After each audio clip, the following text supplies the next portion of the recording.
Olá a todos do Alternativo TV, estamos aqui em mais uma aula.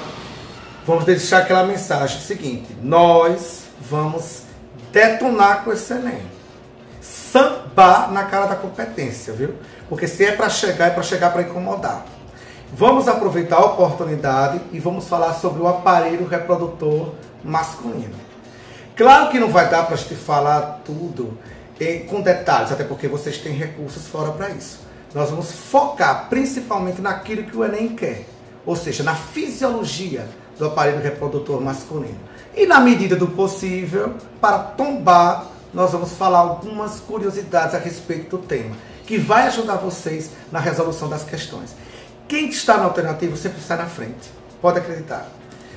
Bem, aqui nós temos o aparelho reprodutor masculino de uma forma geral, que não é estranho para ninguém, porque afinal de contas, nós aprendemos isso, nós estamos familiarizados com essa aula, desde quando a gente entra na escola e a nossa professora de ciências fala sobre isso no Fundamental Menor. Aqui, nesse momento, a ideia é que a gente foque no que é importante, para que você entenda a chave da questão e acerte. Porque você, aluno, de um modo geral, e principalmente aluno do alternativo, tem que acertar, tá? Bem, aqui nós temos um conjunto de pele, né? Que se eu pedisse a vocês, diz aí, qual é o nome dessa estrutura? Ave Maria, se a gente for ligar no nome popular, vixe, é muita coisa. Porque cada um aprende de uma forma diferente. Mas não interessa aqui no momento o nome popular. O que interessa é o nome científico. Isso é um conjunto de pele chamado de saco escrotal. Ele se encontra externamente no corpo do homem, tá? E o que é que o saco escrotal faz? Qual a importância dele, biológica dele? Abrigar os testículos, tá? Que são duas glândulas que se localizam nesse saco escrotal, que tem duas importâncias. Fixem nisso, duas importâncias. A primeira, a produção da testosterona, que é o hormônio masculino, e a segunda, a produção dos espermatozoides. Tá? Lembre também que esse testículo ele se desenvolve na cavidade abdominal. E 2 meses antes do nascimento, ele tem que descer para o saco escrotal. E olhe que ele está localizado externamente ao corpo do homem. É a única glândula que nós temos por fora, minha gente. Então o que vai acontecer? A temperatura do testículo tem que ser 1 grau a menos que a temperatura do corpo. E é o saco escrotal que vai fazer isso. Há crianças que nascem e o testículo ainda se encontra no abdômen. Então ela tem que fazer uma cirurgia para descer. Porque o testículo necessita desse grau menor que o corpo. Então ele não pode ficar no abdômen. Ok? Se liga, viu? Porque nós temos que abalar. Bem, acima do testículo, como a setinha está mostrando, nós temos o epidídimo. O epidídimo ele parece um capuz, tá? Ele fica sobre o testículo e a finalidade dele é guardar o espermatozoide, amadurecer esse espermatozoide, preparar ele para a caminhada, né? Para a vitória, como é a nossa vitória, a vitória de vocês e a nossa, de todos nós que temos que abalar nesse Enem e vai dar tudo certo. Lembre que o testículo fabricou o espermatozoide, porque no testículo tem uns canais chamados canais seminíferos, onde acontece essa produção, aí ele vai para o epidídimo, e do epidídimo ele sobe no canal deferente. Quando ele vai caminhando pelo canal deferente, ele chega até uma região que nós temos que é a vesícula seminal. E aí o que acontece na vesícula seminal? A vesícula seminal lança nesse canal um líquido leitoso, espesso, que vai ajudar na locomoção do espermatozoide, na proteção e da nutrição. E aí o nosso espermatozoidezinho vai lá descendo, e ele desce, tá? E aí ele recebe o líquido da próstata, como está aí assinalado. A próstata é uma estrutura muito importante, tá? Às vezes a próstata ela cresce. E quando ela cresce, ela aperta um pouco a bexiga. Muitas vezes nós temos infecção urinária pelo crescimento da próstata. Ela atrapalha um pouco isso aí, quando ela está crescida, né? Mas lembre uma coisa, que quando a próstata ela cresce, nem sempre é câncer. Às vezes é só um aumento mesmo, né? E aí o que essa próstata faz? Lança o seu líquido também, só que é um líquido mais claro. Então o que a gente tem aí agora? Espermatozoide. líquido da vesícula seminal, líquido da próstata, aí nós temos o esperma, tá? E aí esse esperma vai lá e entra na uretra, tá? Como está aí assinalado. Essa uretra, ela vem da bexiga, passa pela próstata e entra no pênis, como está mostrando aí. Essa uretra, ela na verdade, ela é genito-urinária, entendeu?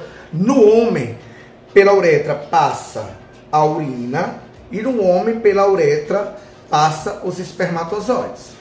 Aí você olha aí que existe uma glândulazinha chamada glândula bulboretral. Ela está aí assinalada. Essa glândula bulboretral, ela libera um líquido antes da ejaculação. Esse líquido que sai antes da ejaculação, ele é transparente. O homem, ele às vezes não percebe, mas ele sai.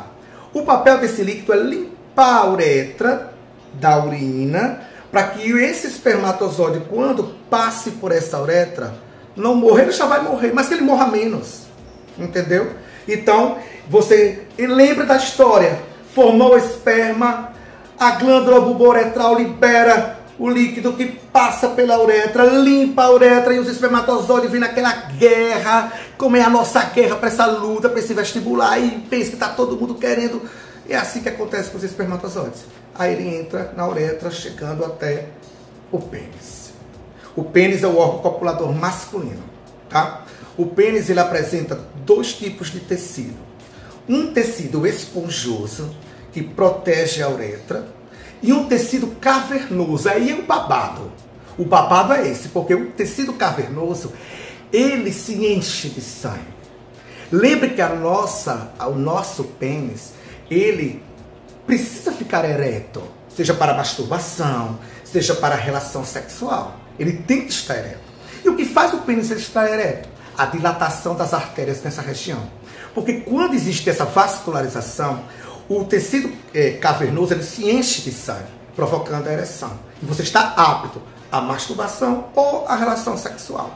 Aí você pergunta assim, e aí, professor, e essa ereção do pênis é só por estímulo sexual? Não.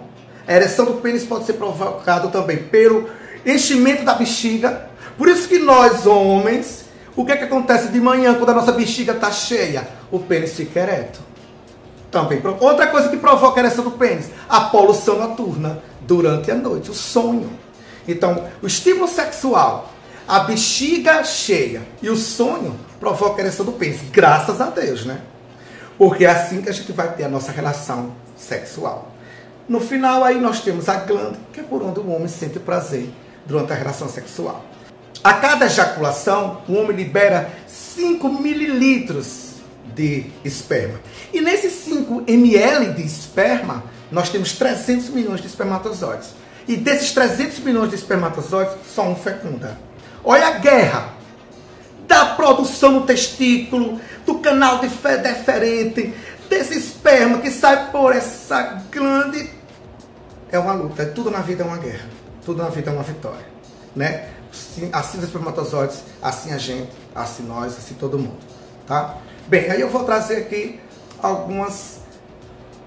aqui são algumas observações que eu acabei de falar.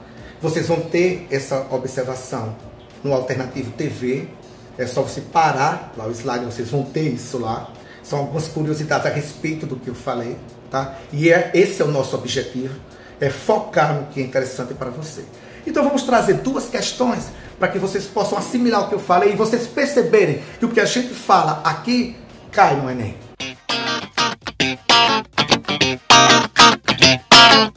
Então aí nós temos uma questão interessante que ela fala sobre GMPC. É uma substância que é lançada no pênis por estímulo nervoso que provoca a dilatação das artérias. E se provoca a dilatação das artérias, o que é que vai acontecer? A ereção do pênis. Aí a questão fala de quê? Olha o que a questão diz aí no final. O Viagra, qual o papel do Viagra?